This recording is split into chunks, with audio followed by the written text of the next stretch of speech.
Hi, my name is Victoria and this is my very first YouTube video just as a component of my blog. I've done some YouTube videos before for some of my classes that I teach online, but otherwise this is one that is like a big deal to me and I'm so excited to be here.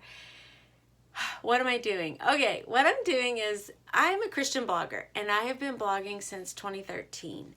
And my daughter gave me the wonderful idea. She said, Mom, you need to spice up your blog a little bit. Matter of fact, since January, I have been so energized about writing. And if I could spend the entire day at my computer just writing, I would do it in a heartbeat.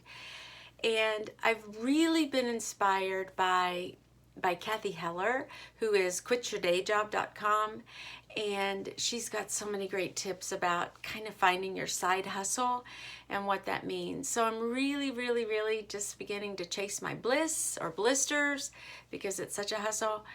And I'm taking Elaine's advice, my daughter, and trying to spice up my blog, do something a little bit different, and to kind of incorporate in there and make it a little bit more funsy for you and for me. This is kind of like, okay, I'm not a professional videographer. Who knows what you're going to get? But my idea is to present to you 55 videos over the next coming year.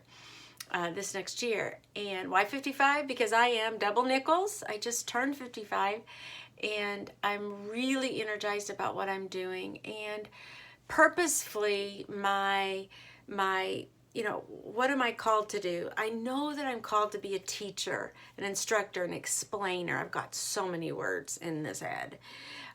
Number two, it is so rewarding to be an encourager, a comforter, someone who strengthens.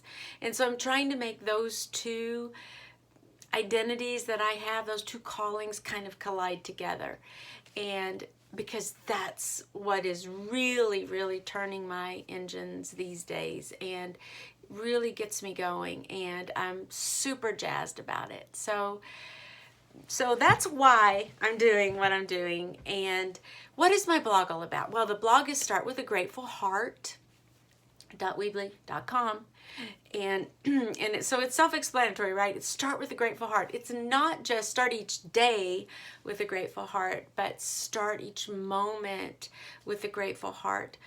Since 2016, I guess, I've done a lot of studies detoxing my brain using Caroline Leaf, Dr. Caroline Leaf, and her studies and all that she has. I've learned so much.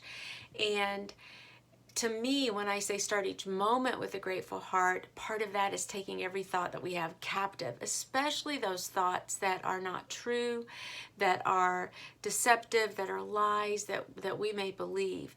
Maybe you live with a whole lot of regret or shame, all of the above, and you want a better life. And that's kind of where I was in 2016. I kind of needed a reboot on my life, a reboot on my thinking, a reboot on what does it mean to be a Christian and to walk it out in an authentic way. And so that's where I am. It's not just starting each day, but starting every moment, taking every thought captive. I'm all about validating feelings, but I've noticed that it's very hard to feel any negative emotion and to also be showing gratitude at the same time. So that's one thing, to let's just reorient ourselves to what it really means to be grateful. And that's the theme of the blog. The other side note there is that, my goodness, when we're grateful, we've got to show gratitude towards someone, right? I can be grateful for the wonderful weather and the nice temperatures that we're having today, and for my little dog Rico, who you're going to meet in a moment. I can be so grateful for those things, but I need someone to thank. And I think it was G.K. Chesterton who coined this, and this is a real paraphrase, but like on Christmas, the children get up and you have stockings hanging there and they're filled with all kinds of goodies and good things and gifts, and the parents have worked so hard to provide that, and we get our stocking and we go through it and we're so thankful for that. But do we ever stop and think about the miracle of having a body and having legs to actually put stockings on? And so that's where I'm coming from. It's okay to be thankful. We need to be thankful. I'm thankful that I find the parking spot. But who are we actually thanking? To whom do we show gratitude? And Christianity is a relationship. So what does it really mean to be a Christian? And I really want to take the lid off that, peel it back just a little bit, and show you what it's like in my life, how Christ is real to me, how I'm in a relationship with him. And for someone who doesn't know much about being a Christian, those are kind of tough concepts to even understand. And I've been a Christian for about 20 years now, and it was the best decision that I've ever made in my life. And I was always one who had so many questions about the Christian faith and what it really, really means. Not just, I had questions about the Bible. I had questions about how to walk out this relationship, how to walk out the Christian faith. What does it really mean? If someone's, I could be in a circle of friends, and we could be in Sunday school class, and someone says, well, God is just so good. Well, I want to know what that means, and how has that made a difference, that God is so good? How does that make a difference in your life? And I like personal applications. I like a way that we take some concept that's up here and it trickles down in our mind, and then we understand it. And not only do we understand it, but it bears fruit. We walk it out somehow in our life. And I want these videos to be about some of those stories where I've been given an opportunity to really walk it out. Like, do I really believe what I profess to believe? And what does it mean to believe what I profess to believe? How does that look? What does that mean? How does that change? How does it change me?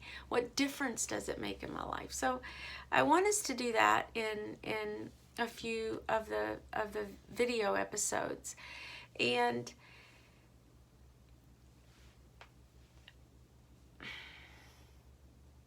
I'm not a videographer. I'm not perfect, obviously. You can ask my kids, you can ask my best friends, my parents, you name it. And they've lived with me, they know me, they've seen my ups, my downs, my downs, they've seen my flaws, they know my defects. And I'm grateful that they still love me, and that they are forgiving and kind toward me, and that they don't cast stones. But this is a little bit of a stretch for me even to do the videos. But I'm willing to shoot for it, to go for it, to try it, because it might mean something to just one person. And as I'm coming into who I'm called to be, I want to make that collision between teacher and encourager, and I want to make it real. And it delights me to know that someone would read my blog posts and say, wow, that was meaningful to me, or I'm going to share that because I found something there that really encouraged me or inspired me. And that's what I'm hoping to do in general. My audience is not just Christians, but also seekers, folks who really wonder about the Christian faith. We've been so marginalized, where it's like, ooh, here comes a Christian, because we're known to be so exclusive, very closed-minded, so many different adjectives that I could put on here. And I kind of want to say, hold on, let's really, really, really talk about this. So I hope that in my blog, in comments to the video, I hope there's opportunity for us to discuss some sticky questions. And if you read the Bible, if I read the Bible, and if we can't kind of find our answer there, like a what if scenario, there are a lot of good scholars that we might even be able to look to help us find some of those answers. I've studied extensively about apologetics, about defending my faith. I really admire the work of Ravi Zacharias, Tim Keller. Ravi Zacharias is very a little bit more intellectually minded. Tim Keller puts a lot of practical applications onto his messages and his teachings. I also like Dr. David Levy, who's a neurosurgeon. He was a neurosurgeon. And then, of course, Dr. Caroline Leaf, who is a neuroscientist, and they're strong Christians. And suddenly the messages that they convey make a lot of sense and resonate with me. And so I've learned a lot from them. And it's not that I don't still have questions, maybe I do, but at any rate, the goal is simple, to show gratitude, to be an encouragement, and to share what's going on in the life of one Christian who's 55-year-old woman who's doing life with Christ. And I'm so grateful that I'm in relationship with him. I'm so grateful that I can commune with the God of the universe. Do you know, many religions, they don't claim that their believers can do that. And what a void that would leave in my heart if I didn't have someone who's in tune with me and my feelings and the day-to-day of it all in Midway, Kentucky, United States, North America, and we keep going and on and on and on and on. But narrow it down, zoom it in, and here I am as a Christian. What does that mean, and why is that important? And I would love to discuss that with you along the way, because then I would be glorifying God, and that's a part of what it's all about. I don't want to just live this life and be so happy in my own life, because I know there are hurting people. I've hurt. There are people who are confused. I've been confused. There are people who feel defeated. I've been defeated. There are people who are looking for answers, just like I was. And I've now double nickels, so I've had a long time to explore these things and to think about these things. And man, my fingers won't stop on my blog. And even Elaine, my daughter, said, "Mom, put some away, save a few, because maybe you won't feel like writing some." Like, it hasn't happened yet. But my audience is you as a Christian, and you as a seeker, and you as someone who doesn't know what to believe. I hope that I have something that will be a good takeaway for you, because that would be so rewarding to me. And I think you and I together could really bring glory to God our Father. So real life Christianity found here, as best I can do it. It doesn't mean that we have to get, down into all the nitty gritty details of my life and the trappings of my flesh, and that would be boring anyway. But what I can do is share stories about how God has been so personable, so meaningful, almost tangible to me. And I think that it's just a little bit more than faith. It's faith made alive, and faith tangible, and love real. And I hope that that's what I'm able to convey to you. So I'm excited. 55 videos over the next year. That's my goal. I'm going to keep writing, keep blogging. Sometimes maybe I'll take you outside and we'll walk around and we'll talk about the beauty of God's creation and what he's given to us. Sometimes we'll be in the kitchen maybe. And sometimes I'd just like to tell you stories. I could talk forever about my grandmother. So grandma's coming too, because she was a real hero. And then of course there's Rico, who is our blog mascot. Hold on, I'm going to get it. This is Rico. Rico, say hi. He's been sleeping, of course, because that's basically all he does. Rico. I think he would go right to sleep now if I let him. Sorry, Rico. I am so grateful for Rico. Oh my gosh, am I grateful for Rico. He's my little pep star. I mean, I walk in the door and hey, and there he is, just ready to turn back flips, jump all over. He's in a frenzy of just a love feast, wanting to see me. You know, dogs love the hands who feed them. And you know, that as I said, that's a great analogy. We love the hand that feeds us. And who is feeding you?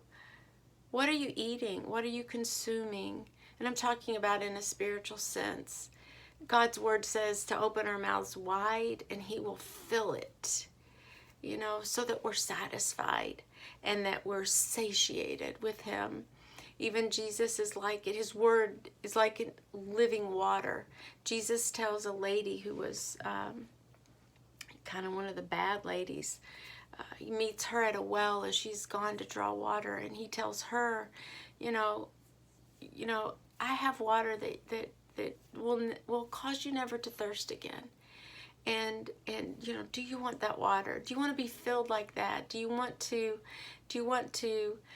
can you come to admire and love the one who really can feed you a food that will always leave you full and satisfied, in a water that quenches the deepest hunger that you may have? That's the God that I know, and that's the God that I want you to know. Does it mean I'm never hungry? No, you know, I have this picture in my mind that I can live in the vineyard. As a Christian, I can live in this wonderful, bucolic, just delightful, fresh air, green, blues, every beautiful color, and birds chirping kind of vineyard where my Father works, and that's his team over there, and I want to work there for him. And then you compare that to a door that we can walk through that is just darkened. And, you know, do I ever walk over into that door? Yes, I do. Is it a safe place over there, a happy place? Is it a place where there's life and forgiveness and restoration? Mm-mm. Do I scurry right back over to the vineyard? Mm-hmm. I do. So that's a part of my story also. I'm not perfect. We're not perfect people. Christians aren't perfect. But Christians do serve a God who is. And Christians are in relationship with that God. And maybe you don't know what that is, to be in relationship like that. And perhaps along the way, you can see something in my life that would cause you to want that. And then that would really glorify God, the one who feeds us. All right, so until next time, I will see you next week, and I hope you have a blessed week. God bless you, and let's be grateful for each moment that we're given. Each moment, let's be grateful. Let's show gratitude to the one who gives us good things. Okay.